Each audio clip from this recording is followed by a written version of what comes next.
गुरुर्ब्रह्मा गुरुर्विष्णुः गुरुर्देवो महेश्वरः गुरुः साक्षात् परब्रह्म तस्मै श्री गुरवे नमः.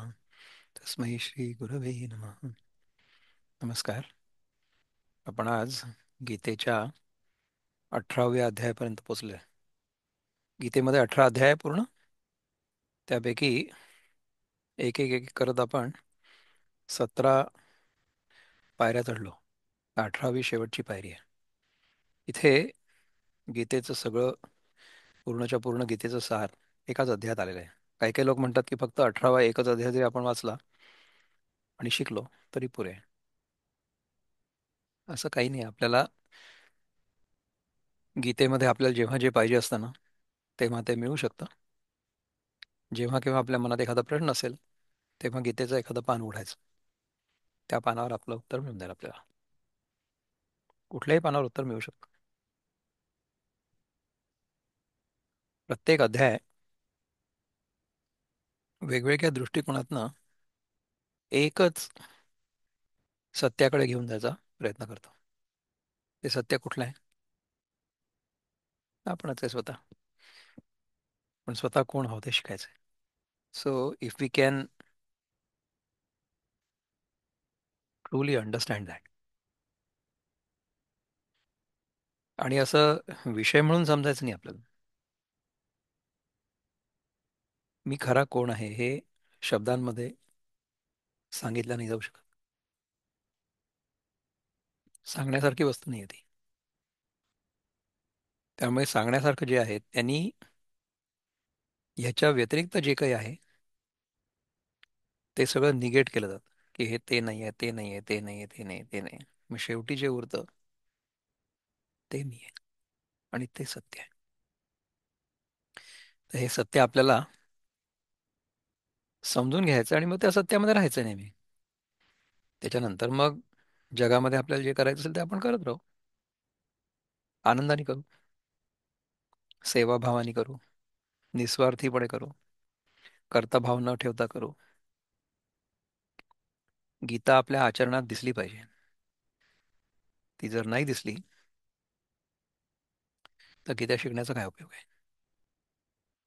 It has to be manifested in practice, in everyday practice, daily life. तर काही आहे खरं. त्या 18व्या अध्यायाच्या सुरुवातीला ज्या ओव्या प्रस्तावना म्हणून ज्ञानेश्वर महाराजांनी सांगितल्यात ना, त्या आपण शिकायचा प्रयत्न करू आज पहिले.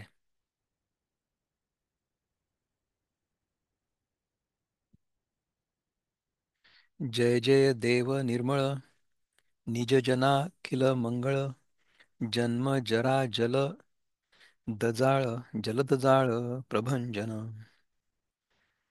जय जय देव निर्मळ, निज जनाखिल मंगळ, जन्म जरा जलद जाळ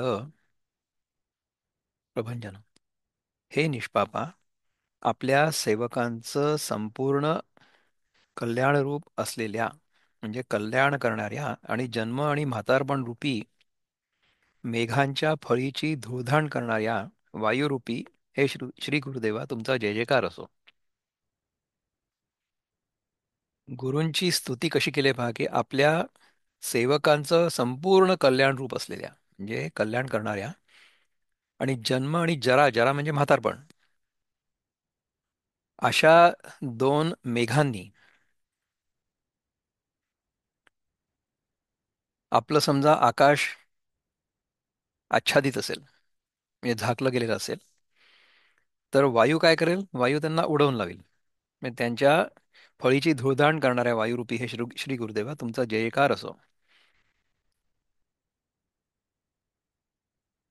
जन्म जरा रूपी मेघांच्या. आपला जन्म झालाय असं आपल्याला वाटतं ना. कधी वाटतं? जेव्हा हे शरीर आपल्या आईच्या पोटातनं बाहेर येतं तेव्हा आपला जन्म झाला असं आपण समजतो. तो जन्म आणि नंतर मग काय? जरा म्हणजे म्हातारपण. लहान मुलाला म्हातारपणाची भीती नाही वाटत. परंतु आपल्या इथे जे सगळे लोक आहेत इथे त्यांना म्हातारपणाची भीती जरी नसेल वाटत तरी सुद्धा म्हातारपण येणार आहे हे कळत आहे. तर या दोन गोष्टी आकाशामध्ये जेव्हा ढग येतात तेव्हा क्लिअर ब्लू स्काय असतं ना, ते सगळं चाललं जातं आणि काळे ढग तिथे आपल्याला दिसतात. आज आमच्या इथे थोडंसं आभ्राच्छादित आहे. आभ्राच्छादित म्हणजे ढगांनी त्याला झाकलेलं आहे. आच्छादित म्हणजे कव्हर्ड. तर अशा प्रकारे जे सत्य आहे माझ्या स्वतःबद्दलचं, त्याच्यावर अज्ञानरूपी जे आवरण आले आहे. अज्ञानरूपी आवरण म्हणजे मी खरा कोण आहे ते मला न कळत असून जे मी नाही आहे त्याला मी आहे असं समजून बसलेलं आहे. म्हणजे मी असं समजतो की माझा जन्म झाला होता. मी असं समजतो की मी म्हातारा होणार आहे आणि मग नंतर मरणार आहे. हे जे अज्ञानाचे ढग आहेत, यांना जर आपल्याला हलवायचं असेल तर काय करायचं? वारा जोराने. जोराने वारा जर असला तर तो ते ढग आकाशातनं काढून देईल. हा जो गुरु आहे माझा, असं वायुरूप आहे. गुरु मला शिकवतो की मी कोण आहे. त्या वाऱ्याने ते ढग चालले जातात. किती सुंदर सांगितलं. So beautiful. जय जय देव प्रबळ, विदळिता मंगळकुळ, निगमाग मद्रुम, निगमागम, निगमागम द्रुमफळ फलप्रद. तर हे मराठी पण मला काही विशेष कळत नाही. अर्थात ज्ञानदेवांची मराठी तेव्हाची होती त्यामुळे आपल्याला नाही कळत. बघू आपण चा मराठी अर्थ काय आहे. हे अतिशय सामर्थ्यवान अहंकारादी अशुभांच्या समुदायांचा ज्याने नायनाट केला आहे, अशा वेदशास्त्र रूपी वृक्षांचे फळ असलेल्या आणि त्या फळाची प्राप्ती करून देणाऱ्या हे श्री गुरुदेवा तुमचा जय जयकार असो. अहंकारादी अशुभांच्या समुदायांचा ज्याने नायनाट केलेला आहे. पहिला जो आपला दुर्गुण आहे तो म्हणजे अहंकार. अहंकार म्हणजे माझी माझ्याबद्दलची वेगळेपणाची असलेली समजूत, गैरसमजूत. त्याच्यामुळेच तर सगळं महाभारत तयार होतं. आपल्या जीवनामध्ये दुःखाचं मूळ कारण काय आहे? हा आपला अहंकार. अहंकार म्हणजे आपलं अज्ञान स्वतःबद्दलचं. तर ह्या अहंकारादी अशुभांच्या समुदायांचा ज्याने नायनाट केला आहे, अशा वेदशास्त्ररूपी वृक्षाचं फळ असलेल्या आणि त्या फळाची प्राप्ती करून देणाऱ्या हे श्री गुरुदेवा तुमचा जय जयकार असो. किती सुंदर लिहिलंय बघा.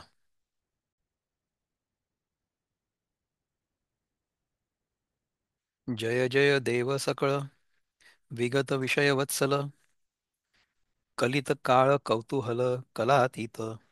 हे स्वरूपतः पूर्ण असणाऱ्या, विषय वासना दवडलेल्यांचे कैवार घेणाऱ्या, कालाच्या करामतीसही अंकित करून ठेवलेल्या, अंशादी विभागापलीकडे असलेल्या हे श्री गुरुदेवा तुमचा जय जयकार असो. हा गुरुदेव जो आहे म्हणजे आपला गुरु निवृत्तीनाथ, त्यांच्याबद्दल म्हणतात हे. स्वरूपतः पूर्ण असणाऱ्या. गुरु जो आहे तो स्वरूपतः पूर्ण आहे म्हणूनच तर तो शिष्याला देखील पूर्ण करू शकतो ना. विषय वासना दवडलेल्यांचे कैवार घेणाऱ्या. आपण समजा विषय वासनेमध्ये अडकलेलो असलो तर आपल्याला त्याच्यापासून गुरु वाचवेल आपला. कालाच्या करामतीसही अंकित करून ठेवलेल्या. काळामुळे काय होतं की जरा व्याधी मृत्यू ह्या सगळ्या गोष्टी ज्या होत्या त्यांना अंकित करून ठेवलेल्या, अंशादी विभागापलीकडे असलेल्या. जे गुरुच्या मनामध्ये कुठल्याही प्रकारे द्वैत नाहीये, कुठल्याही प्रकारे अपूर्णत्व नाहीये, त्याच्या पलीकडे असलेला हा जो गुरु आहे त्याचा जय जयकार असो. जय जय देव निश्चळ, चलित चित्त पानतुंदिल, जगदुन्मीलना विरल केली प्रिय. हे निरुपाधिका, ज्याच्या ठिकाणी जोराचा आणि विपुल आनंद प्रगट आहे, अशा संपूर्ण दोष नेहमीच नाहीसे केलेल्या आणि सर्वांस कारण असलेल्या श्री गुरुदेवा तुमचा जय जयकार असो. हे निरुपाधिका, निरुपाधिका म्हणजे ज्याला उपाधी नाही आहे काही. One without any attribute. ज्याच्या ठिकाणी जोराचा आणि विपुल आनंद प्रगट आहे. आनंदाव्यतिरिक्त गुरुमध्ये काहीच नाही आहे. संपूर्ण दोष नेहमीच नाहीसं केलेले आहे. कुठलाही दोष नाही आहे. सर्वांना कारण असलेल्या, म्हणजे तिथपासून सगळं सुरू होतं. अशा या श्री गुरुदेवाला माझा नमस्कार, जय जयकार असो. जय जय देव निष्फळ. निष्कळ लिहिलंय, निष्फळ निष्कळ. जय जय देव निष्कळ. स्फुरद मंदानंद बहळ. नित्य निरस्ताखिल मळ मूळभूत. हे स्वयंप्रकाशा जगदरूपी ढगाचा गर्भ ज्यात संभवतो, अशा आकाशा स्वर्गादी लोकांच्या उत्पत्तीचा आधारभूत खांबच असलेल्या, तसेच संसाराच्या संसाराचा फडशा पाडणाऱ्या श्रीगुरु. म्हणजे काय आहे की ज्या तत्वामधून हे सगळं जग निर्माण होतं, सगळ्या जगाचा विस्तार होतो आणि त्याच्यामध्येच सगळं जग लीन होतं, असा जो गुरु आहे त्याचा जय जयकार असो. असा गुरु कुठे आहे? आपल्या बाहेर आहे का? म्हणजे ज्ञानदेव महाराज हे निवृत्तीनाथांबद्दल बोलतायत, ज्यांना द्वैतामधूनच सगळं समजू शकतं, त्यांच्यासाठी ही कहाणी आहे. परंतु खरा गुरु कुठे आहे? आपल्या हातच. खरा गुरु जो आहे तो आपला जो आत्मा आहे तोच आहे. तर तिथपासूनच तर सगळं निर्माण होतं. ह्या आत्म्यामधूनच सगळं पहिलं निर्माण होतं, ते आपल्याला अनुभवायला येतं. मग त्याच्यातच पुन्हा लीन होतं. मय्येव सकलम जातम, मयि सर्वं प्रतिष्ठितम, मयि सर्वं लयं याति तद्ब्रह्माद्वयमस्म्यहम्. जय जय देव स्वप्रभ. जगदंबू जगदंबुद गर्भनभ. भुवनोद्भवारं स्तंभ. भुवनो भुवनोद्भवारंभ स्तंभ. भवध्वंस. हे मराठी जे आहे ना, हे संस्कृत एवढंच कठीण आहे. हं? हे स्थिर असणाऱ्या चंचल चित्तास पिऊन पोट मोठं झालेल्या, जगत प्रगट करण्याचा एकसारखा खेळ खेळण्याची आवड असलेल्या श्री गुरुदेवा, तुमचा जय जयकार असो. गुरु तर आहे स्थिर, परंतु चंचल चित्ताला पिऊन पोट मोठं झालेल्या. जर आपण एखादी गोष्ट खाल्ली आणि ती आपल्याला पचली नाही, किंवा आपण खूप खातच राहिलो, तर त्याचं पोट मोठं होईल ना. आणि जगत प्रगट करण्याचा एकसारखा खेळ खेळण्याची आवड असलेल्या, हा सगळा खेळ आहे. म्हणजे जगत जे आपल्याला दिसतंय ते सगळंच्या सगळं म्हणजे भगवंताची लीला आहे, गुरुदेवाची लीला आहे इन दिस केस, असं म्हणतायत. तुमचा जय जयकार असो. जय जय देव विशुद्ध. विदुदयोद्यान द्विरद. शमदम मदन मदभेद दयार्णव. हे अत्यंत शुद्धा ज्ञानोदय रूपी अरण्यातील हत्ती, म्हणजे ज्ञानाभिमान गलित करणारे, अशा, तसेच शमदमे करून कामाच्या भयाचा नाश करणाऱ्या दयासागरा श्री गुरुदेवा, तुमचा जय जयकार असो. अत्यंत शुद्ध आपल्याला तर कळतंय. ज्ञानोदय रूपी अरण्यातील हत्ती म्हणजे ज्ञानाभिमान गलित करणारे. आपल्या जीवनाचं सार काय आहे की आपल्याला स्वतःच्या अहंकारामुळे आपण ह्या जगाच्या जंगलामध्ये असल्यासारखं आपल्याला वाटतं. जंगलामध्ये समजा एखादा उन्मत्त हत्ती असला, तशासारखं आपलं वर्णन आहे की आपण स्वतःच्या अहंकारामध्ये इतके मोठे झालेलो असतो, परंतु त्याच्यामध्ये ज्ञानोदय जेव्हा होतो त्या अरण्यामध्ये, तेव्हा हा जो हत्ती असतो तो गलितगात्र होतो, किंवा तो नाहीसा होतो, त्याचा नाश होतो. पाहायला पाहिजे. आणि कसं? शम दमे करून कामाच्या भयाचा नाश करणाऱ्या दयासागरा. शम आणि दम. शम म्हणजे आपलं मन शांत ठेवणं, आणि दम म्हणजे इंद्रियांना सांभाळणं. So control over the mind आणि कंट्रोल ओव्हर द सेन्सेस. शमदम ह्या दोघांनी आपण पुढे जाऊ शकतो. आपण अद्वैताच्या अभ्यासासाठी जे प्री क्वालिफिकेशन्स आहेत ना, ते बघितलं ना? आठवतं मला? पहिलं काय होतं? विवेक. म्हणजे नित्य आणि अनित्य काय याचा विवेक. विवेक म्हणजे डिफरन्सिएशन, डिस्क्रिमिनेशन. नित्य आणि अनित्य ह्याचा विवेक. नंतर वैराग्य. जे अनित्य आहे त्याच्यापासून वैराग्य व्हायला पाहिजे आपोआप. विवेक बरोबर असला तर वैराग्य आपोआप होईल. नित्य काय आहे ते जर कळलं तर आपण त्याला धरून ठेवू. म्हणजे अनित्य आहे त्याला सोडून देऊ. विवेक होईल. विवेक आणि वैराग्य. त्याच्यानंतर मग शमदमादी षटसंपत्ती. मग त्याच्यामध्ये हे शमदम येतं. सहा संपत्ती ज्या आपल्याला अर्जित करायच्या असतात त्याच्यासाठी. शमदम सांगितलं ना मला. मनाचं शांत ठेवणं. दम म्हणजे इंद्रियांचं दमन करणं. श्रद्धा, तितिक्षा, समाधान आणि उपरती. तर उपरती म्हणजे जगामधल्या गोष्टींबद्दल आपल्या मनामध्ये कुठल्याही प्रकारचं आकर्षण नसणं. याच्यापासून उपरत होणं. रती म्हणजे be interested in.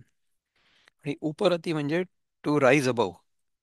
So if we rise above the interest in the things in the world, in our interest in the things in the world.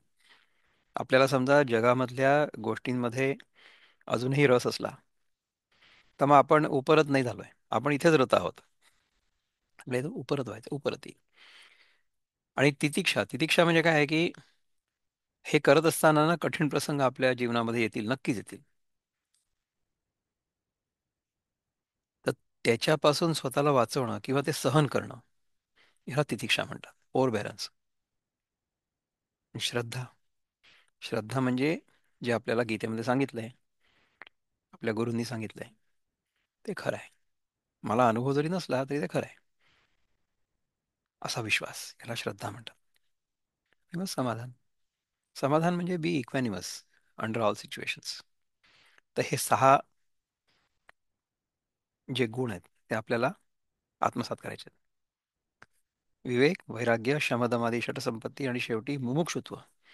मुमुक्षुत्व म्हणजे मोक्षाची इच्छा. A deep desire for liberation. Liberation from what?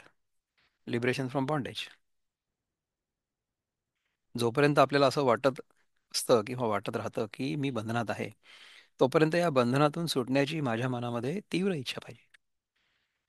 तर हे जोपर्यंत आपल्याला होत नाही ह्या चार गोष्टी, तोपर्यंत आपण या अद्वैताच्या किंवा वेदांताच्या क्लासमध्ये येण्यासाठी एलिजिबलच नाही आहे. आपल्याला समजा हे होत नसलं ना, तर मग ह्याच्या आधीचे पुष्कळसे क्लासेस आहेत, आपण त्याच्यामध्ये जाऊ शकतो. हा शेवटचा क्लास आहे. आणि या शेवटच्या क्लासमधलं हे जे शेवटचं पुस्तक आहे त्याच्यामधल्याही शेवटच्या चॅप्टरमध्ये आता आपण आलो आहे. तर जे लोक 17 अध्याय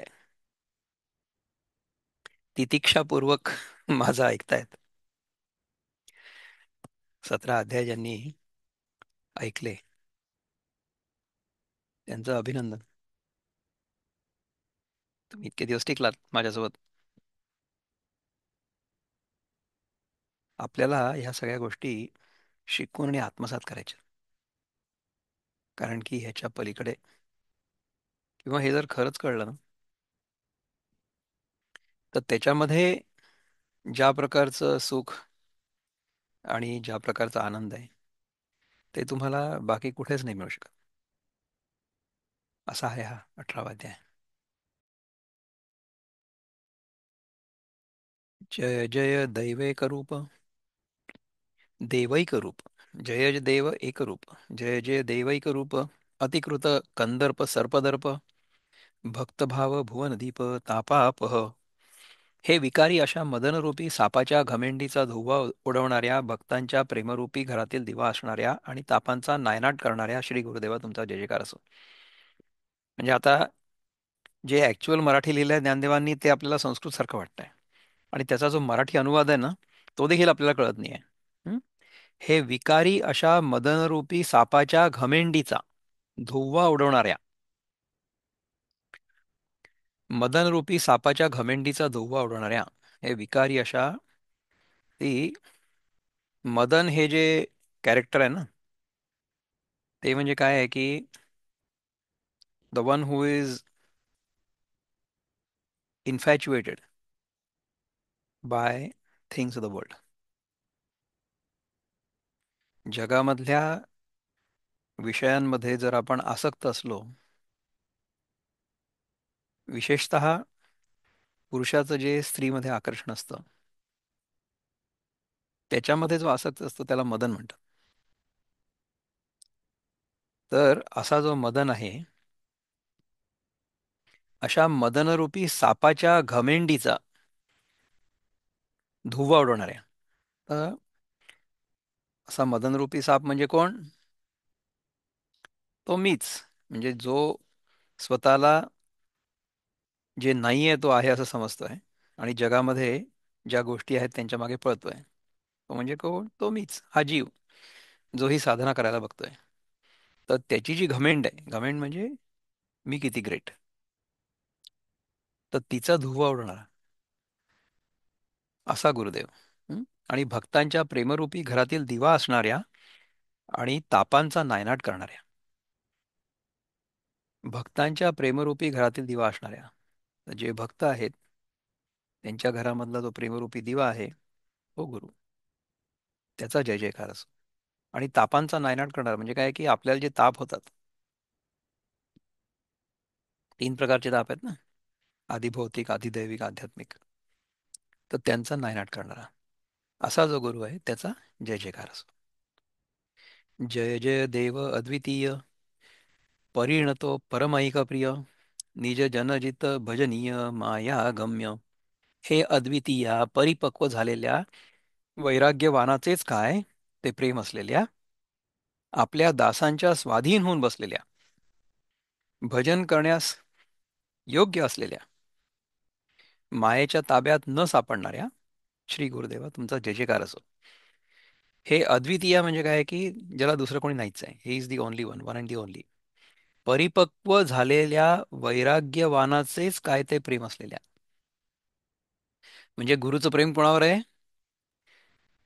अशा शिष्यावर आहे की जो शिष्य वैराग्यवान आहे. वैराग्यवान म्हणजे कोण? की ज्यांनी विवेक केलेला आहे. खरं काय आणि खोटं काय, नित्य काय अनित्य काय, आणि जे अनित्य ते सोडून दिलंय. असा जो वैराग्यवान शिष्य आहे, अशाच शिष्याबद्दल प्रेम असलेल्या, आपल्या दासांच्या स्वाधीन होऊन बसलेल्या, जो खरंच दास आहे त्याच्या स्वाधीन होऊन बसलेल्या, भजन करण्यास योग्य असलेल्या आणि मायेच्या ताब्यात न सापडणाऱ्या. मायेच्या ताब्यात न सापडणाऱ्या म्हणजे काय की सकाळी उठल्यानंतर आपल्याला हे जग तर दिसतच राहणार आहे आणि आपल्याला स्वतः आपण हे जग बघणारे समजत राहणार आहे, नाही का? सकाळी उठल्यानंतर डोळे उघडल्यानंतर आपल्याला जग दिसेल ना, तर त्याला आपण काय करू शकतो? त्यामुळे मला हे जग दिसणार ते जग आणि मी बघणारा तो दृष्टा. दृष्टा आणि दृश्य ह्या दोन गोष्टी आपल्याला दिसणारच आहेत. ह्या दोन गोष्टी अनुभवायला येणारच आहेत सकाळी उठल्याबरोबर. यांना जर खरं मानत असेल मी तर ती माया आहे. परंतु ह्यांना खरं न मानत असेल, हे मला कळलं असेल की दिस इज ओनली अन इल्युजन. सकाळी उठल्यानंतर हे इल्युजन तयार होतं. हा भ्रम तयार होतो की मी बघणारा आणि हे दिसणारं जग. तर हे खरं नाहीये असा जो समजलेला आहे, तो मायेच्या पलीकडे आहे. असा माझा जो गुरु आहे त्याचा जय जयकार असो. मायेच्या ताब्यात न सापडणाऱ्या. जय जय देव श्री गुरु, अकल्पनाख्य कल्पतरो, स्वसंविद्रुम बीज प्ररोहणावनी. कल्पनारहित अशी ज्याची प्रसिद्धी आहे, अशा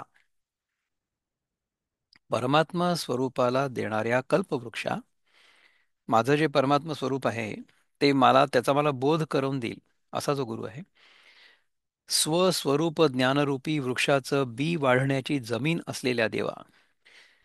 स्वस्वरूपाचं जे ज्ञान आहे, माझ्या स्वरूपाचं जे ज्ञान आहे, त्या वृक्षाचं बी जिथे वाढू शकतं अशी जमीन असलेल्या देवा श्री गुरुदेवा. श्री गुरु तुमचा जय जयकार असो. हे काय एकैक ऐसैसे, नाना परी भाषावशे, स्तोत्र करू तुझो देशे निर्विशेषा. हे भेदरहित गुरु, असे तुम्ही पृथक पृथक म्हणजे वेगवेगळे असे अनेक विवेचनांच्या द्वारा तुमच्या संबंधाने स्तुती तरी काय करावी. जिही विशेषणी विशेषे ते दृश्य नव्हे रूप तुझे, हे जाणे मी म्हणून लाजे वानना इही. ज्या ज्या विशेषणांनी तुमचं वर्णन करावं त्या त्या विशेषणांनी दाखवलेलं जे जे दृश्य स्वरूप ते ते तुमचं रूप नाही, हे मी समजतो. आणि म्हणूनच या स्तुतीच्या शब्दांनी वर्णन करण्याची मला शरम वाटते. परी मर्यादेचा सागरू, हा तवची दया डगरू, जव न देखे सुधा करू उदया आला. समुद्र आपली मर्यादा उल्लंघन करत नाही, अशी त्याची प्रसिद्धी आहे. परंतु जोपर्यंत त्याने पूर्णचंद्र उदयाला आलेला पाहिला नाही तोपर्यंतच ती प्रसिद्धी खरी असते. कारण की पूर्णचंद्र उदयाला आलेला त्यांनी बघितला की मग तो आपली मर्यादा उल्लंघन करतो. म्हणजे काय की समुद्राला भरती येते. हं? आणि त्याची जी नेहमीची मर्यादा असते ती तो ओलांडतो. सोमकांतो निज निर्झरी, चंद्रा अर्घ्याधिक न करी, ते तोची अवधारी करवी की जी. महाराज ऐका, चंद्रकांत मणी आपल्या पाझराने म्हणजे पाण्याने चंद्रास आपणहून अर्घ्य वगैरे देत नाही. तर ते अर्घ्याधिक देवण्याचं काम चंद्रच त्या चंद्रकांत मण्याकडून करवतो. हे कसं असतं पहा की समुद्र पौर्णिमा आल्याशिवाय भरतीला येत नाही. म्हणजे काय होतं की चंद्रामुळेच ती भरती येते. त्याचप्रमाणे गुरुच्या कृपेमुळे मला भरती आलेली असं ज्ञानदेवांना वाटतं. त्यांच्या कृपेने ही सगळी ज्ञानेश्वरी त्यांच्याकडनं लिहिली गेली. आणि दुसरं काय म्हणतात, चंद्रकांत मणी आपल्या पाझराने पाण्याने चंद्रास आपणहून अर्घ्य वगैरे देत नाही. चंद्रकांत नावाचा मणी जो आहे तो चंद्राला अर्घ्य देतो असं आहे. मला चंद्रकांत मणी म्हणजे काय माहिती नाही. परंतु त्या मण्यांनी चंद्राला अर्घ्य द्यावं हे चंद्रामुळेच शक्य होतं. त्याप्रमाणे गुरुच्याच कृपेमुळे माझ्याकडून ही सगळी ज्ञानेश्वरी लिहिली गेली आहे किंवा लिहिली जाते आहे किंवा सांगितली जाते असं ज्ञानदेव म्हणतात. आणि आपली पण भावना तीच आहे की आपण ज्ञानेश्वरीचा अभ्यास जो करतोय, गीतेचा अभ्यास जो करतोय, तो त्या भगवंताच्या प्रेरणेनेच होतोय. आपण तर फक्त निमित्त मात्र आहे. म्हणजे ती जर प्रेरणा नसती तर तिचा सगळा विचार आपल्या डोक्यामध्ये येणं, त्याचं सगळं रूपांतर शब्दांमध्ये होणं, ते सगळं या तंत्रज्ञानाच्या साहाय्याने तुमच्यापर्यंत पोहोचणं, तुम्हाला ते ऐकू येणं, तुम्हाला ते समजणं, या सगळ्या गोष्टी तर त्या एका कृपेमुळेच होतात ना. आपल्यामुळे कुठे होत आहेत. ह्याच्यामध्ये जर आपल्याला असं वाटलं की हे मी करतोय, तर म्हणजे आहे ते सगळं चाललं जाईल. नाही. नेणो कैसी वसंत संगे, अवचितिया वृक्षाची अंगे, फुटती तै हे तयाही जोगे धरणे नोहे. वसंत ऋतूच्या संबंधात झाडांच्या फांद्यास कशी अकस्मात पालवी फुटते हे कळत नाही. परंतु जेव्हा वसंत ऋतू येतो तेव्हा ते पालवी फुटणं थांबून ठेवणं हे झाडाच्याही स्वाधीन नसतं. हं? आता आम्ही अमेरिकेत आहोत तर अमेरिकेमध्ये स्प्रिंग सीझन सुरू आहे. आधी काय होतं की झाडं हिवाळ्यामध्ये सगळी त्यांची पानं गळलेली असतात. त्याच्यानंतर पहिले फुलं येतात. म्हणजे पहिले अशा छोट्या छोट्या कळ्या येतात. त्या कळ्यांना कळ्या उमलतात तेव्हा फुलं येतात. आणि मग त्या फुलं थोडीशी मोठी झाली की मग पानं येतात. हं? म्हणजे पल्लवी फुटते. तर वसंत ऋतूच्या आगमनाने पालवी फुटते. त्याला काय करता येणं शक्य आहे? काहीच नाही. तर ती पालवी फुटते. तर त्याप्रमाणे हा गुरु जेव्हा माझ्या जीवनात आला तेव्हा त्या गुरुच्या कृपेमुळे हे ज्ञानेश्वरी सारखं झाड वृक्ष निर्माण झाला आपोआप वसंत ऋतूमुळे. मी काय केलं? मी काहीच नाही केलं. गुरुच्या कृपेमुळे सगळं झालं. कशा कशा उपमा दिल्यात बघा. तेव्हा ते पालवी फुटणं थांबून ठेवणं हे झाडाच्याही स्वाधीन नसतं. पद्मिनी रवी किरण लाहे मग लाजे कवण, का जळे शिवतले लवण अंग फुले. सूर्य विकासिनी कमळाला सूर्यकिरणांचा योग झाला म्हणजे मग कोण संकचून राहणार. किंवा सूर्यफूल जरी बघितलं तुम्ही सनफ्लावर, तर ते सूर्याच्या दिशेने बरोबर तोंड करून असतं, किंवा हे सूर्यविकासनी कमळ जे आहे ते सूर्योदय झाला किंवा सूर्यवर आला की ते कमळ फुलतं. अथवा पाण्याच्या संसर्गात आलेलं मीठ आपल्या शरीराला ते विसरतं, म्हणजे विरघळतं. तैसा तू ते जेथ मी स्मरे, तेथ मी पण विसरे.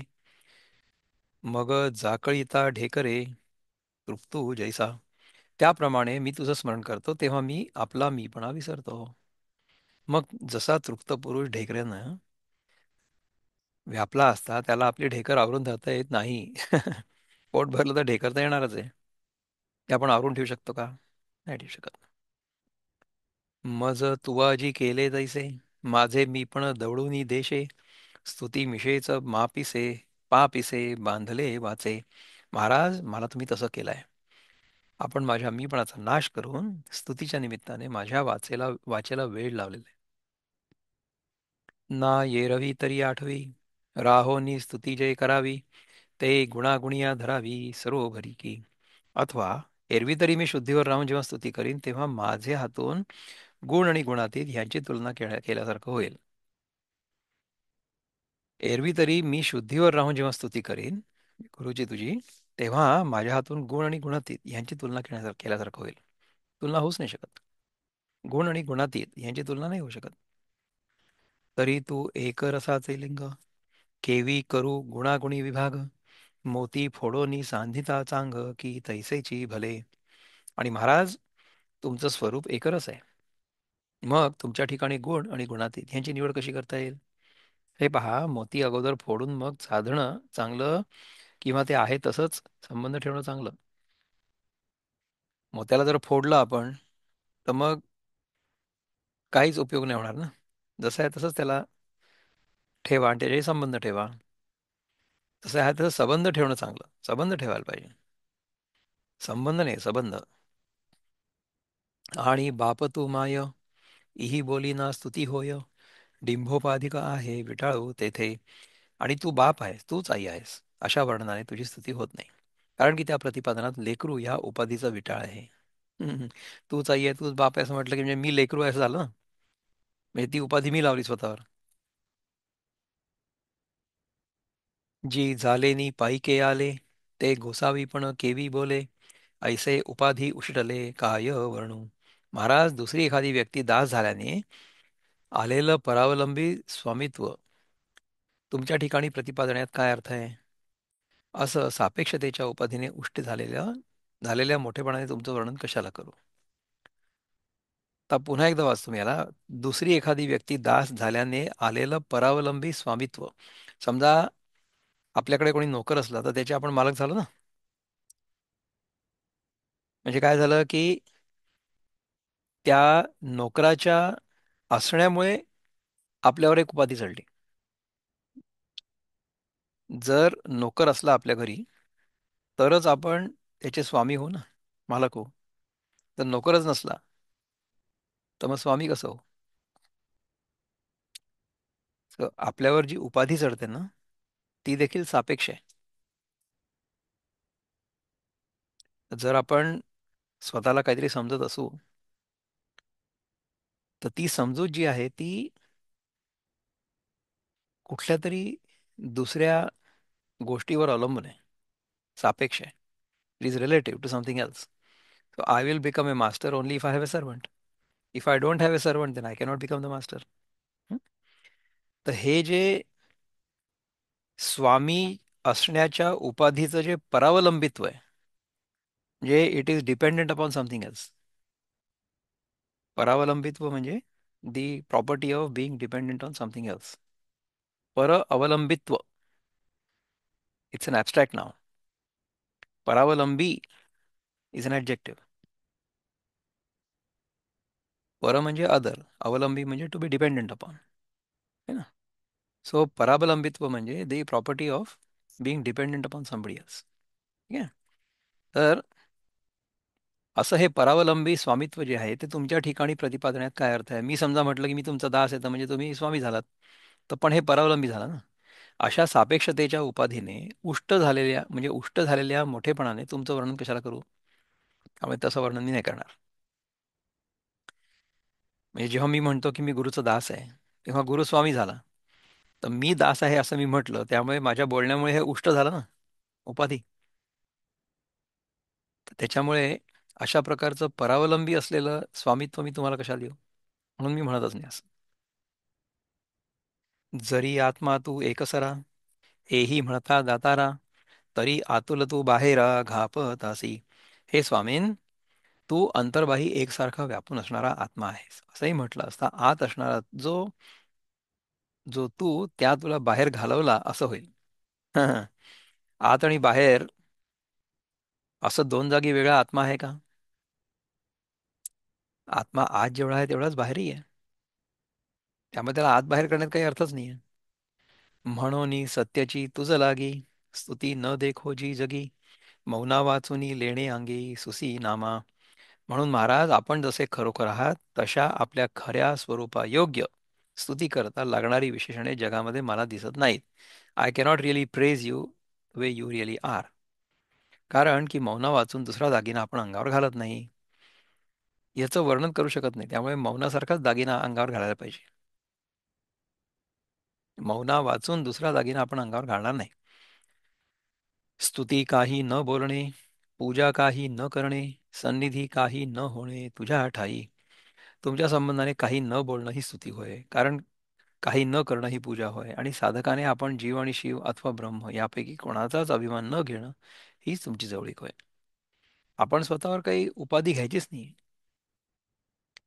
तरी जिंतले जैसे भुली, पिसे आलापू घाली, तैसे वानुते माऊली, उपसाहावे वा. तरी पण भ्रमाने भुलून वेडा झालेला मनुष्य जसा बडबडतो, त्याप्रमाणे मी तुमचं वर्णन करतो. ते हे गुरुमाऊली तू सहन कर. आता गीतार्थाची मुक्तमुदी, लावी माझी वागवृद्धी, जे माने हे सभासदी सज्जनांच्या. आता माझ्या व्याख्यानाच्या विस्ताराला ह्या गीतेतील योग्य भावार्थ आला आहे अशी आपली संमती दाखवणारा मोत्यांच्या अंगठीचा मुहूर्त शिक्का करा. कारण त्या योगाने माझं हे बोलणं सज्जनांच्या सभेतील सर्व संतांना मान्य होईल. माझ्या व्याख्यानाच्या विस्तारास, म्हणजे मी जे सांगतोय ते चांगलं विस्तारपूर्वक सांगण्यासाठी गीतेतील योग्य भावार्थ आला आहे अशी तुमच्याकडनं मला संमती मिळायला पाहिजे. मोत्यांच्या अंगठीचा मुहूर्त म्हणजे शिक्का करा. म्हणजे मग माझं बोलणं सज्जनांच्या सभेतील सर्व संतांना मान्य होईल. तेथ म्हणितले श्री निवृत्ती, नको हे पुढत पुढती, परीसी लोहा घृष्टी किती, वेळ वेळा कीजेगा. यावर श्री गुरु निवृत्तीनाथ म्हणाले, वारंवार विनंती, अशी वारंवार विनंती करू नको. अरे, सोनं होण्याकरता परिसावर लोखंड किती वेळा घासायला पाहिजे? एकदा घासलं तरी तर सोनं होईल.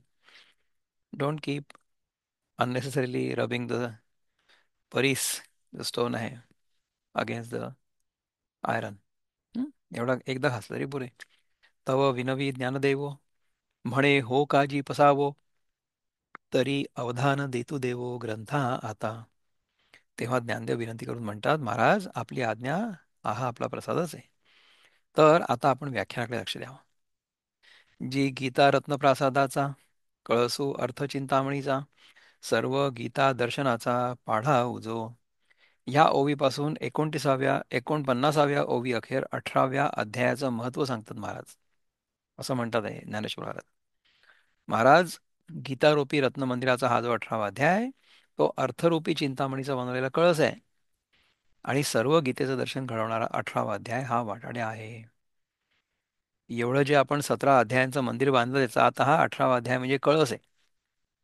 कळस कसा असतो? जो दूरनं पण दिसतो. म्हणून गीतेचं दर्शन घडवणारा 18वा अध्याय हा वाटाड्या आहे. वाटाड्या म्हणजे somebody who will show us the way. समजा आपण एखाद्या गावामध्ये गेलो आणि आपल्याला एखादं मंदिर शोधायचं असेल, तर त्या मंदिराचा कळस आपल्याला दूरूनच दिसेल. तर त्या दिशेने आपण वाटचाल करू. असा तो वाटाड्या आहे, म्हणजे guide to take us there.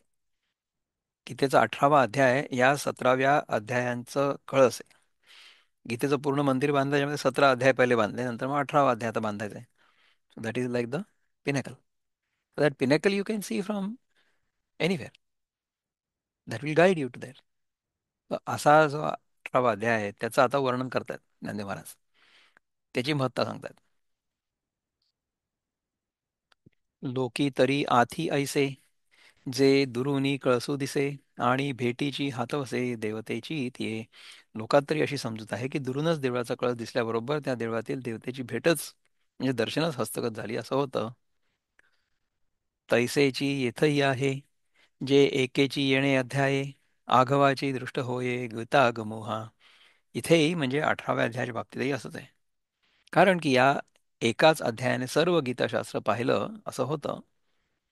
मी कळसू याची कारणे 18वा अध्याय म्हणे, उवाईला बादरायणे गीता प्रसादा. म्हणून याच कारणाकरता श्री व्यासांनी गीतारूप मंदिरावर 18वा अध्याय हा कळस चढवला असं मी म्हणतो. नोहे कळसा परते काही, प्रासादी काम नाही, ते सांगत असे गीता ही संपलेपणे. मंदिर बांधण्यात कळसापलीकडे काही काम उरत नाही असं नाही का? तीच गोष्ट गीता देखील आपल्या समाप्तीने सांगते. व्यासू सहजे सूत्री बळी, तेणे निगमरत्नाचळी. उपनिषदार्थांची माझी माझी खांडेरी. व्यास हे स्वभावतः मोठे बुद्धिमान कारागीर म्हणजे मोठे सूत्रकार होते. त्यांनी वेदरूप रत्नांच्या पर्वतावर असलेल्या उपनिषद अर्थरूपी पठारावर खाणावयास आरंभ केला, म्हणजे उपनिषदार्थांचा विचार करायला आरंभ केला. तेव्हा काय झालं? तेथ त्रिवर्गाचा अणु आरू, आडवू निघाला जो अपारू, तो महाभारत प्राकारू भोवता केला. तेव्हा धर्म अर्थ आणि काम या त्रिविध पुरुषार्थरूपी जो पुष्कळसा असार चारचरा निघाला, त्याचा महाभारत रूपी कोट मंदिराभोवती केला. गीता मंदिरास भोवती केला. तर गीता मंदिरासभोवती काय केलं? महाभारत रूपी कोट. म्हणजे गीता हे 18 अध्यायांचं प्रकरण आहे महाभारताच्या मध्ये. तर ह्या गीतेच्या भोवताली हा सगळा कोट तयार केला महाभारताचा. का बरं केला? माझी आत्मज्ञानाचे एकवट, दळवाडे झाडुनी चोखट, घडिले पार्थ वैकुंठ संवाद कुसरी. या खाणीमध्ये आत्मज्ञानरूपी एकजीवाचा अखंड दगड निघाला. तो चातुर्याने साफसूफ करून त्याचा श्रीकृष्ण अर्जुन संवादरूपी चांगला चिरा तयार केला. उपनिषदांचं सगळं सार आहे ना, ते सगळं गीतेमध्ये आलेलं आहे. आपली जी मुख्य उपनिषद आहेत ना, ज्याच्यावर शंकराचार्यांनी भाष्य केले, 10-11 आहेत, तर त्यांचं जे सार आहे ते सगळंच्या सगळं सार गीतेमध्ये आलेलं आहे. आणि ती बरोबर गीता त्या महाभारताच्या मध्ये व्यासांनी रचलेली आहे. तिच्या भोवती दोन्हीकडे महाभारत आहे, मागेही आणि पुढेही आहे. निवृत्तीसूत्र सोडवणिया, सर्व शास्त्रार्थ पुरवणिया, आवो साधिला मांडणिया मोक्ष रेखेचा. निवृत्तीरूपी ओळंबा पाहून सर्व शास्त्रार्थाची पूर्णी घालून व्यासांनी त्या चिऱ्याच्या मांडणीने मोक्षाच्या स्वरूपाचा आकार साधला. आता हे मला सुद्धा समजायला कठीण आहे. निवृत्तीरूपी ओळंबा पाहून, ओळंबा म्हणजे काय माहिती आहे कोणाला? निवृत्तीरूपी ओळंबा पाहून सर्व शास्त्रार्थाची पूर्णी हे घालून. गवंडी वापरतात. अच्छा. भिंत काटकोनामध्ये आलेली आहे की नाही बघण्यासाठी. अच्छा. वरती एक खुंटी सारखं असतं हा हा. आणि खाली टोकदार एक वजनदार असं टोक असतं हा, करेक्ट करेक्ट करेक्ट. ओके. आणि अंडरस्टूड. मध्ये दोरा त्याच्या लावलेला. हो. ते वरती टोक लावायचं, त्याप्रमाणे मग ते भिंत बरोबर आहे की नाही बघायची. बघायची. तर त्यांनी शास्त्रार्थाची पूर्णी घालून व्यासांनी त्या चिऱ्याच्या मांडणीने मोक्षाच्या स्वरूपाचा आकार साधला. हे मोक्ष कसा प्राप्त होऊ शकतो हे सगळं गीतेमध्ये व्यासांनी व्यवस्थित समजावून सांगितलं. ऐसेनी करिता उभारा, 15 अध्यायात 15, भूमी निर्वाळलिया पुरा प्रासादू झाला. अशा तऱ्हेने गीतारूपी मंदिराची उभारणी करत असताना जमीन शुद्ध करण्यापासून ते 15वा अध्याय संपेपर्यंतचे 15 अध्यायांच्या रूपाने मंदिर गच्चीपर्यंत पुरं झालं. म्हणजे 15व्या अध्यायापर्यंत गच्चीपर्यंत आलं.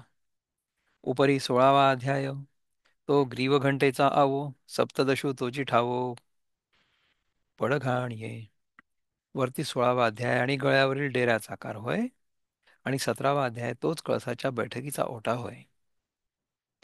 तया ही वरी अष्टादशू तो अपैसा मांडला कळसू ओपरी गीतादिकी व्यासू ध्वजे लागला. त्याच्याही वर 18वा अध्याय हाच कोणी एक सहजच उभारलेला कळस होय. त्यावर गीतादिक शास्त्रांमुळे व्यास हे ध्वजेचे ठिकाणी लागले. या व्यासांनी हा सगळा ग्रंथ तयार केला. आणि हा 18वा अध्याय म्हणजे सगळ्या शास्त्रांचा कळस. म्हणजे श्री व्यासांनी गीतादिक शास्त्र केलं. ह्या कीर्तीचा वर ध्वज लागला आहे. म्हणून मागील जे अध्याये ते चढते भूमीचे आहे. तयांचे पुरे दावित आहे आपुल्या अंगी. म्हणून पहिल्या अध्यायापासून 17व्या अध्यायापर्यंत जे मागील अध्याय आहेत ते वडत्या चढत्या भूमिकेचे आकार असून ते सर्व काम पुरे झाल्याचं 18वा अध्याय आपल्या ठिकाणी दाखवत आहे. जालया कामा नाही चोरी ते कळसे होय उजरी तेवी अष्टादशू विवरी साध्यंत गीता. मंदिराचं पुरे झालेलं काम कळसाच्या योगाने चोरट अपुरं राहिलं नाही तर पुरे झालं हे उघड होतं. त्याचप्रमाणे 18वा अध्याय हा कळस असल्यामुळे तो गीतारूपी मंदिराचं काम पूर्ण झाले असं असं स्पष्ट जाणवतो दाखवतो. ऐसा व्यासे विंदाणीये गीता प्रसादू सोडविणीये आणुनी राखिले प्राणिये नाना परी.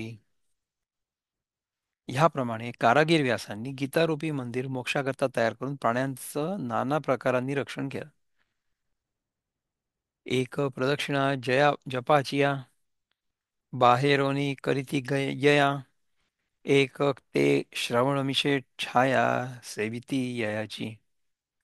कोणी या गीतारूपी मंदिराला आवर्तन रूपी प्रदक्षिणा बाहेरूनच करतात आणि कोणी श्रवणाच्या निमित्ताने या गीता मंदिराच्या सावलीचा उपभोग घेतात. तर ज्यांना फक्त गीता एक पुस्तक म्हणून आपल्या देवघरामध्ये ठेवायचं असेल त्यांनी ते व्यवस्थित कागदामध्ये बांधून गुंडाळून पा चांगल्या कापडामध्ये गुंडाळून वगैरे त्याचं रक्षण करतात. परंतु त्याचा बोध किंवा त्याचा उपयोग आपल्यासाठी रोजच्या जीवनात नाही करत. एक प्रदक्षिणा जपाचिया बाहेरोनी करती यया एकदे श्रवणमिषे छाया सेविती ययाची. कोणी या गीतारूपी मंदिराला आवर्तनरूपी प्रदक्षिणा बाहेरूनच करतात आणि कोणी श्रवणाच्या निमित्ताने या गीता मंदिराच्या सावलीचा उपभोग घेतात. एक ते अवधानाचा पुरा विडा पाऊडू भीतरा घेऊनी रिघती गाभारा अर्थ ज्ञानाच्या. कित्येक पुरते अवधानरूपी विडा पैसा देऊन गीतारूपी मंदिराच्या अर्थज्ञानरूपी गाभाऱ्यात प्रवेश करतात. ते निजबोधे उराउरी भेटती आत्मया श्रीहरी परी मोक्षप्रसादी सरी सर्वाही आधी. ते आत्मज्ञानाने आत्मरूप श्रीहरीचे तत्काळ भेट घेतात. परंतु ह्या गीतरूपी मंदिराच्या ठिकाणी मोक्षरूपी प्रसाद सर्वांनाही एकसारखाच मिळतो. समर्थाची ये पंक्ती भोजने तळील्या वरिल्या एकची पक्वाने देवी श्रवणे अर्थे पठणे मोक्षुची लाभे. खऱ्या श्रीमंताच्या पंक्तीला भोजनात खालच्या वरच्या माणसांना एकच पक्वान असतं. त्याप्रमाणे या गीतेच्या श्रवणाने अर्थज्ञानाने आणि आवर्तनाने मोक्षच मिळतो. ऐसा गीता वैष्णव प्रासादू 18वा अध्याय कळसो विशदू म्या म्हणितला हा भेदू जाणून या. हे वरील मर्म जाणूनच हे गीतारूपी वैष्णव मंदिर आहे आणि 18वा अध्याय हा कळस आहे असं मी स्पष्ट म्हटलं. आता सप्तदशापाठी अध्याय कैसेनी उठी तो संबंधू सांगो दिठी दिसे तैसा. आता 17व्या अध्यायानंतर 18व्या अध्यायाची उत्पत्ती कशी झाली तो संबंध डोळ्याला दिसायला सांगतो. का गंगा यमुना उदक ओघ बगे वेगळीक दावी हेऊनी एक पाणी पणे. शरीराचं एकत्व न बिघडवता त्याच्यावर स्त्री आणि पुरुष दोन प्रकार आकार बनवलेत. हे अर्धनारी नटेश्वराच्या रूपात पण दिसतं. न मोडिता दोन्ही आकार घडिले एक शरीर, हे अर्धनारी नटेश्वर रूपी दिसे. अथवा गंगा जमुना यांच्या पाणी ओकाकडे दृष्टी दिली असता वेगवेगळे दिसून येतं. परंतु त्या दोन्ही नद्यांचं उदक आणि पाणी या दृष्टीने पाहिलं असता एकच होऊन दाखवते, म्हणजे एकच आहे असं कळतं. नाना वाढे दिवसे, कळा बिंबी पैसे, परी स्नाने रेवे जैसे चंद्री नाही. अथवा चंद्रबिंबाच्या ठिकाणी, म्हणजे मग शुक्र पक्षातील तिथींच्या मानाने प्रत्येक दिवसाला अधिक अधिक कला प्राप्त होत जाते. परंतु पौर्णिमेच्या दिवशी पाहिलं तर चंद्रबिंबाच्या ठिकाणी तितक्या निराळ्या कलांचे वेगळे दिसत नाहीत. तैसे सिनानी चारी पदे, श्लोक तो श्लोकावच्छेदे, अध्यावो अध्यात्मभेदे गमे केर. त्याप्रमाणे या गीतेत एकापासून एक चरण पृथक केल्याने एका श्लोकाचे 4 चरण झाले. म्हणजे आपण अनुश्रुप छंदात म्हणतो ना, प्रत्येक छंदामध्ये 8 अक्षर, 8 मात्रा. तसंच एका अध्यायात एका श्लोकाकडून दुसरा श्लोक निराळा असा तोडल्याने एकाच अध्यायाचं अनेक विश्लेषण झालं. त्याचप्रमाणे एक अध्याय संपून दुसऱ्या अध्यायाला प्रारंभ केला म्हणून गीतेचं पुष्कळ निरनिराळे अध्याय झाल्यासारखं खरोखर तरी वाटतात. परंतु पदे, श्लोक आणि अध्याय यांच्या अनेकतेमुळे ग्रंथात प्रतिपादलेल्या सिद्धांतांचा अभिप्रायात अनेकत्व येत नाही. रत्नाच्या हारात अशी अनेक रत्ने असली तरी दोरी अशी एकच असते. मोतिये मिळोनी बहुवे, एकावळीचा पाडू आहे, परी शोभे रूप होये एकची तेथ. पुष्कळ मोती मिळून एक पदरी हार केला असता त्याच ठिकाणी मोती जरी अनेक असती तरी शोभा एकच असते. फुलसरा लेखच चढे, द्रुती दुजी अंगुळी न पडे, श्लोक अध्याय तेणे पाडे जाणावेजे. फुलं आणि फुलांच्या हारांचे पदर मोजता येतील, पण त्यातील सुवास मोजण्याकरता एक दोन अशी बोटं घालता येणार नाही. या गीतेतील श्लोक आणि अध्यायांचा असंच वागावं. म्हणजे ह्या गीतेत जरी श्लोक आणि अध्याय वेगवेगळे आहेत तरी त्या सर्वांचा सिद्धांत एकच आहे. 7 शते श्लोक, अध्याया 18 लेख, परी देवो बोलिले एक जे दुजे नाही. ह्या गीतेत 700 श्लोक आहेत आणि अध्यायांची संख्या 18 आहे. परंतु देवांनी जे सांगितलं ते एकच तत्वज्ञान सांगितलं, दुसरं नाही. आणि म्याही न सांडोनी ते सोये, ग्रंथ व्यक्ती केली आहे, प्रस्तुत नेणे निर्वाहे निरूपणा ऐका. आणि मीही ती संगती न सोडता ग्रंथांचं विवरण केलं आहे आणि सांप्रत माझ्या 18व्या अध्यायाचं निरूपण तुम्ही स्वतः या एकाच धोरणाने करा. तरी 17वा अध्यावो, पावता पुरता ठावो, जे संपता श्लोकी देवो बोलिले जैसे. तर 17व्या अध्यायाच्या शेवट होण्याच्या वेळी शेवटच्या श्लोकात देव असं म्हणतात. काय म्हणतात? अर्जुना ब्रह्मनावाच्या विकी, बुद्धी सांडूनी आस्तिकी, कर्मे कीजती चुकी असंते होती.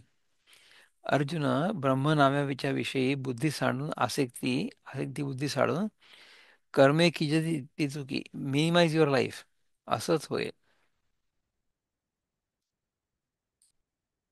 तर आता काय करू?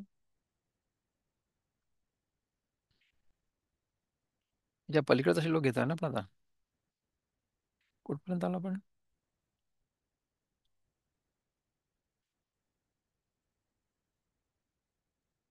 हा. या गीतेत 700 श्लोक आहेत आणि अध्यायांची संख्या 18 आहे. परंतु देवानी जे सांगितलं एकच तत्व सांगितलं, दुसरं नाही आहे. 17व्या अध्यायाचा शेवट होण्याच्या वेळी शेवटच्या श्लोकात देव असं म्हणाले की अर्जुना ब्रह्मनामाच्या विखी बुद्धी सांडून असते की कर्मे की तितकी असंते होती. तरी ब्रह्मनामाविषयी श्रद्धा सोडून देऊन जितकी कर्मे करावी तितकी सर्व व्यर्थ होतात. हा ऐकोनी देवाचा बोलू, अर्जुना आला डोलू, म्हणे कर्मनिष्ठा मळू ठेविला देखो. हे देवाचं बोलणं ऐकून अर्जुन डोलू लागला आणि मनात म्हणाला, कर्मावर भर असलेल्यास देवांनी कमी प्रतीचं लेखलं असं मला वाटतं. जे कर्मयोगी आहेत त्यांना कमी लेखलं आहे असं अर्जुनाला वाटतं. तो अज्ञानांधू तव वापुडा, ईश्वरूची न देखे एवढा, तेथ नामची एक पुढा का सुझे तया.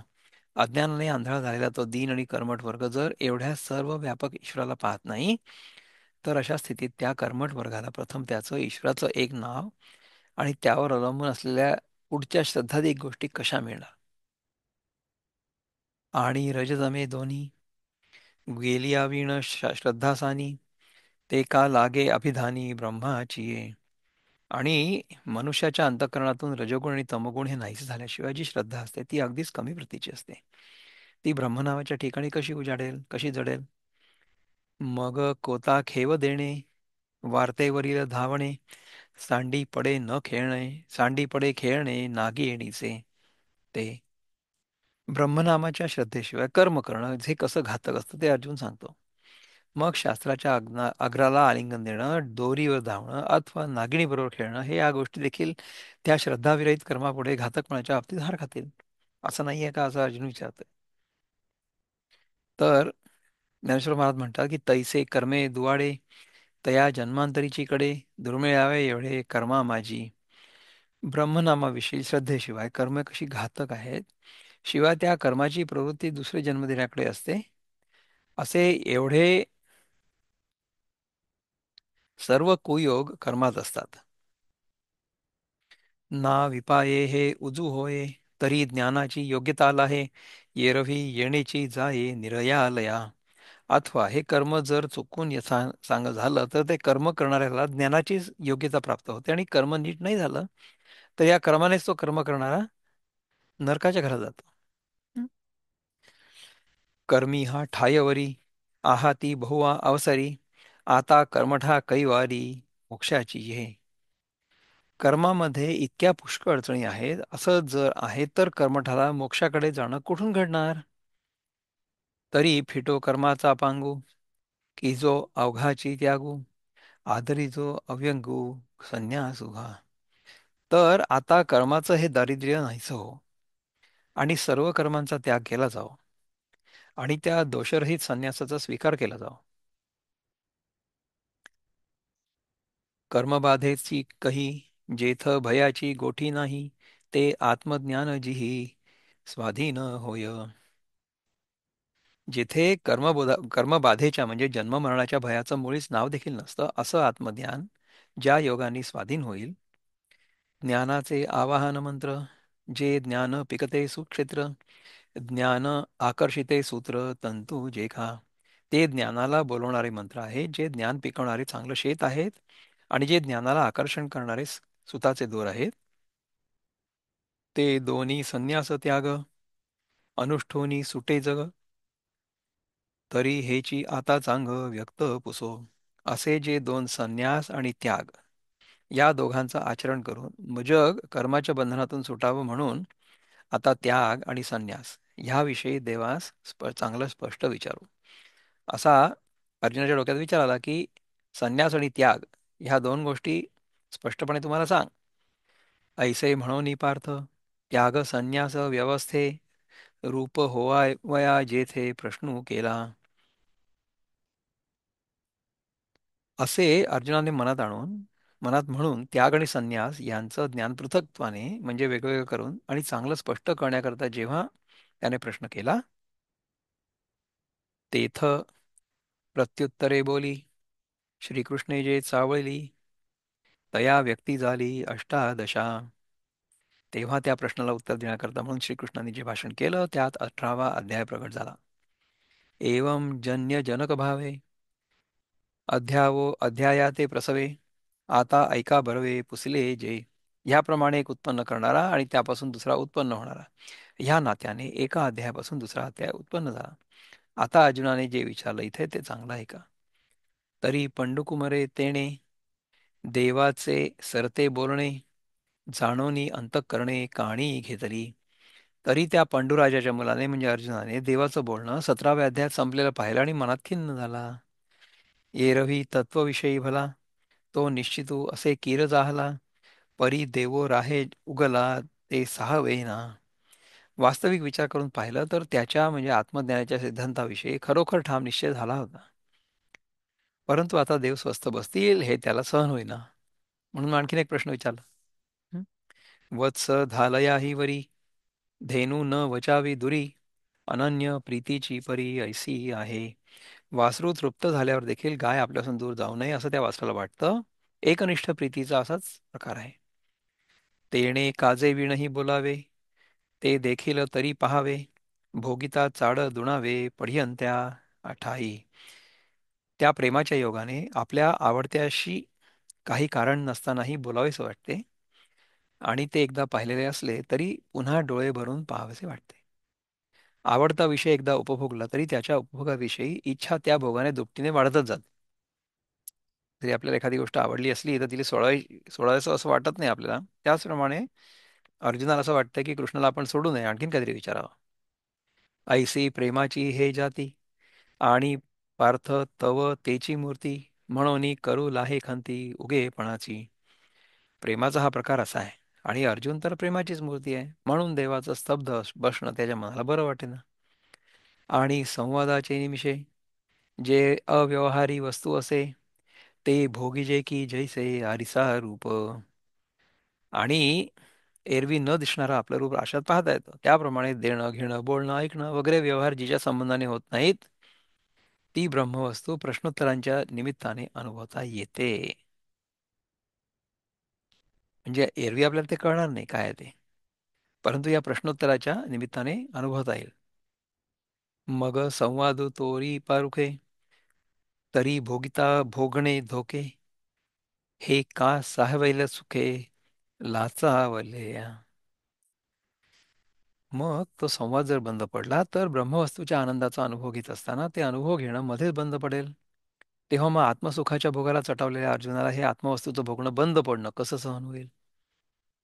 यालागी त्याग संन्यास, उसावयाचे घेऊन इमिस, मग उपलविले दुस गीतेचे ते.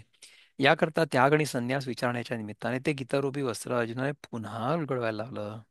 आत्तापर्यंत जे सगळं शिकून झालं होतं ते पुन्हा एकदा त्याला शिकवायला लावलं. 18वा अध्यायो नव्हे, हे एकाध्यायी गीताची आहे. जे वासरूची गाय दुहे रे वेळू कायसा. हा 18वा अध्याय नाही तर एका अध्यायाची गीताच आहे. हा एक अध्याय जरी आपण शिकलो तरी पुरे. दादा, तुम्ही हे 17 अध्याय शिकवल्यानंतर हा 18वा अध्याय एकच शिकून सुद्धा गीता होऊ शकते हे आम्हाला अधिकाने सांगितलं. मला कुठे माहिती होतं? हे 17 अध्याय आपण जेव्हा शिकलो तेव्हा हा 18वा अध्याय म्हणजे हा एकाध्यायी गीता आहे हे आता आपल्याला कळलं. तर 17 अध्याय आपण शिकलो हे वाया गेले का? अजिबात नाही गेले. हा 18वा अध्याय नाही तर एका अध्यायाची गीताच आहे. ज्या वेळेला वासरूच दूध काढायला लागेल त्यावेळेला पान्हा सोडण्यास गाईला कितीसा वेळ लागेल? हं? तैसी संपदा अवसरी, गीता आदरविली माघारी, स्वामी भृत्याचा न करी संवादू काही. त्याप्रमाणे गीता संपण्याच्या वेळी पुन्हा गीता व्याख्यानाचा आरंभ करावयास भाग पडलं. यात काही आश्चर्य नाही, कारण गुरु शिष्यांचा संवाद काय करणार नाही. परी हे असो ऐसे, अर्जुने पुसित जसे, म्हणे विनंती विश्वेशे अवधारिजो. परंतु तूर्त हे राहू द्या. अर्जुन ह्याप्रमाणे विचारायला लागला. तो म्हणाला, हे जगाच्या नाथा माझी विनंती ऐकावी. ती विनंती काय आहे हे आपण पुढच्या वेळेस बघू. ओम पूर्णमद पूर्णमिदं पूर्णात् पूर्णमुदच्यते, पूर्णस्य पूर्णमादाय पूर्णमेवावशिष्यते. ओम शांती शांती शांती. हरि ओम श्री गुरुभ्यो नमः. हरि ओम. नमस्कार.